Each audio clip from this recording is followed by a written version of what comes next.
Mesdames et messieurs, bonjour, bienvenue pour cette nouvelle édition de Midi au Caire. On va passer en revue les dernières nouvelles locales. Et on commence avec un décret présidentiel afin d'alléger la pression du coût de la vie sur les citoyens. Le président Abdel Fattah al-Sisi a annoncé mercredi, le 7 février, une série de mesures sociales. Le décret présidentiel prévoit une augmentation des salaires de tous les fonctionnaires d'une valeur de 1000 à 1200 livres égyptiennes. Commentaire. Le président Abdel Fattah al-Sisi a adopté mercredi un important programme de protection sociale d'un coût de 180 milliards de livres égyptiennes dans le but d'alléger l'impact de la cherté de la vie.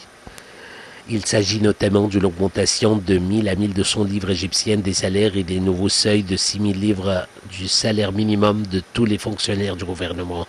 Cette série de décisions présidentielles est intervenue à l'issue d'une réunion avec le Premier ministre Dr Mostafa Madbouli et du ministre des Finances Mohamed Maïd. Celui-ci avait promis une augmentation des salaires en 2024 pour faire face aux pressions inflationnistes.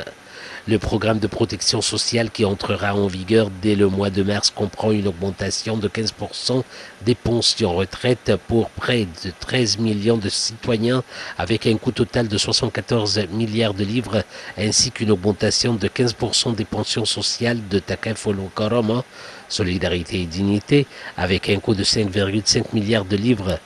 Ce programme concerne 5 millions de ménages et vise à alléger les difficultés des familles les plus vulnérables.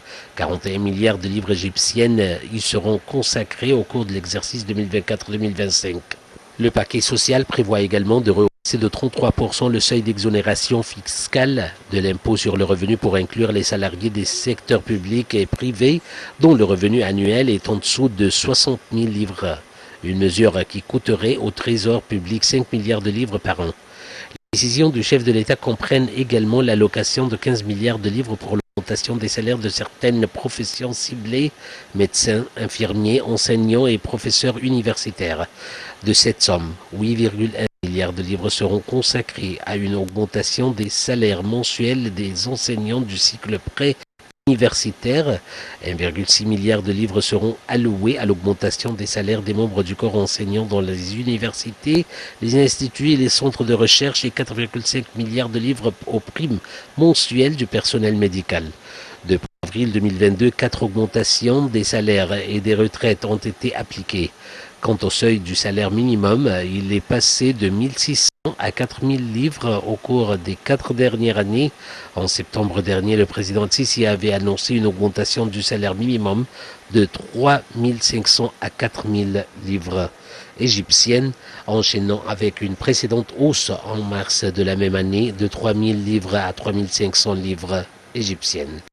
L'Égypte a enregistré une inflation accrue durant les 9 premiers mois de 2023, culminant à 40,3% en septembre.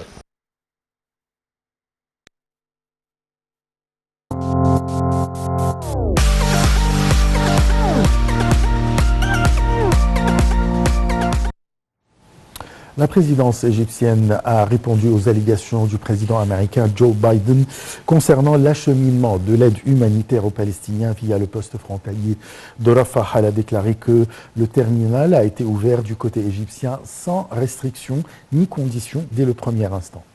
Chez les poussés. L'Égypte a ouvert le terminal de Rafah sans restriction ni condition dès le premier instant. C'est ce qu'a souligné la présidence égyptienne dans un communiqué publié vendredi réfutant les allégations du président américain sur l'acheminement de l'aide humanitaire aux Palestiniens. Celui-ci a accusé l'Égypte lors d'une conférence de presse jeudi d'avoir refusé dans un premier temps d'ouvrir le terminal de Rafah, ajoutant qu'il avait convaincu le président égyptien d'ouvrir le passage. Les déclarations du président américain contredisent les efforts déployés par l'Égypte pour l'acheminement de l'aide vers l'enclave palestinienne bombardée par Israël depuis plus de 4 mois, souligne le communiqué de la présidence. Toujours selon le communiqué, l'Égypte a exercé une forte pression sur toutes les parties concernées pour faciliter l'acheminement des assistances vers la bande de Gaza, mais les bombardements israéliens du côté palestinien du terminal ont empêché l'entrée de l'aide. Dès que les bombardements ont cessé, l'Égypte a immédiatement réhabilité le point de passage de Rafah, permettant ainsi l'entrée d'un maximum d'aide humanitaire pour soulager la population de Gaza, ajoute le communiqué. L'Égypte a enduré beaucoup de pression en essayant de coordonner le processus d'acheminement de l'aide et des secours à Gaza. Elle continue de contacter les parties concernées, régionales et internationales, à cette fin, toujours selon le communiqué.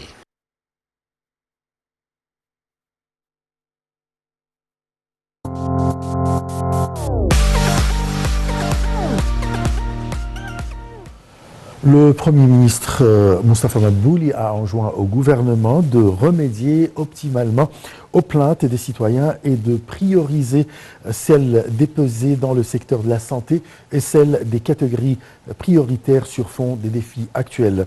Lors d'une réunion de suivi du système unifié des plaintes du Conseil des ministres pour le mois de janvier, le Premier ministre a également demandé de remédier aux griefs liés à la manipulation des prix et la qualité des produits, notamment alimentaires, en effectuant les campagnes nécessaires pour appliquer la loi.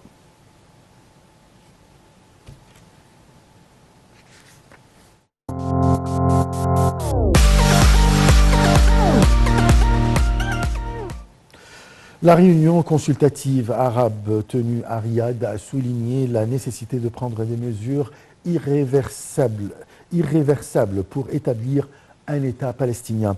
Lors de la réunion tenue par les ministres des Affaires étrangères de l'Égypte, de l'Arabie saoudite, du Qatar, de la Jordanie et des Émirats arabes unis, ainsi que le secrétaire du comité exécutif de l'Organisation de libération de la Palestine, il a été confirmé la nécessité de mettre fin à l'agression contre la bande de Gaza en parvenant à un accord immédiat et à un cessez-le-feu complet garantissant la protection des civils conformément au droit international humanitaire et levant toutes les restrictions qui entravent l'entrée de l'aide humanitaire dans la bande de Gaza.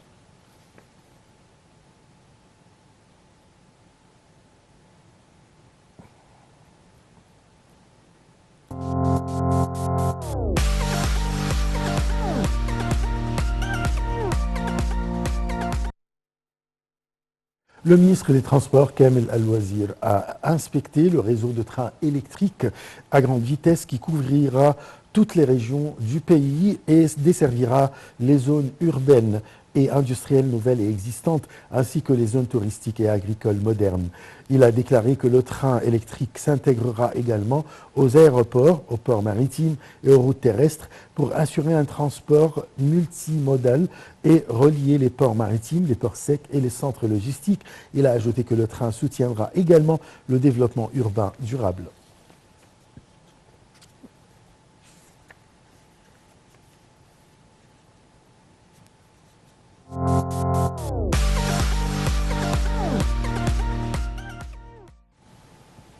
Le ministère du Tourisme et des Antiquités, représenté par l'autorité générale égyptienne pour la promotion du tourisme, participe au 27e Salon international du tourisme qui se tient actuellement dans la ville turque Istanbul et est considéré comme le cinquième plus grand salon touristique au monde.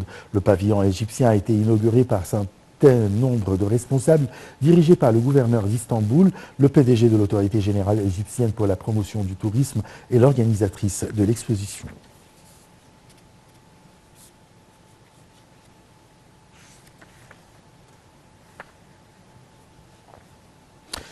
La ministre de l'Environnement, Yasmine Fouad, a rencontré le représentant de l'ONU en Égypte, Patrick Jean Gilabert, pour examiner la coopération future dans plusieurs projets.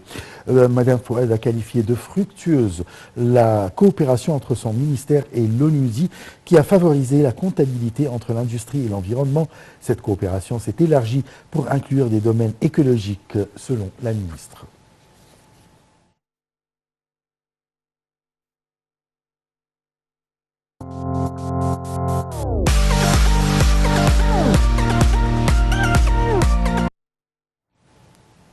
Le ministre de la Jeunesse et des Sports, Achraf Sobhi, a salué l'organisation à Ismaïlia en Égypte du championnat d'Afrique d'haltérophilie pour adultes qualificatifs pour les Jeux Olympiques de Paris 2024.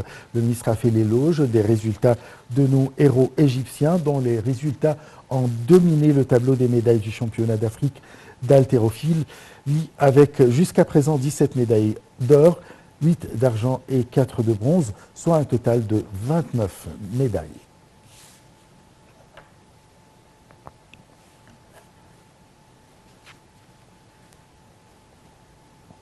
Fin de cette édition. Merci de l'avoir suivi. Très très bonne journée. Au revoir.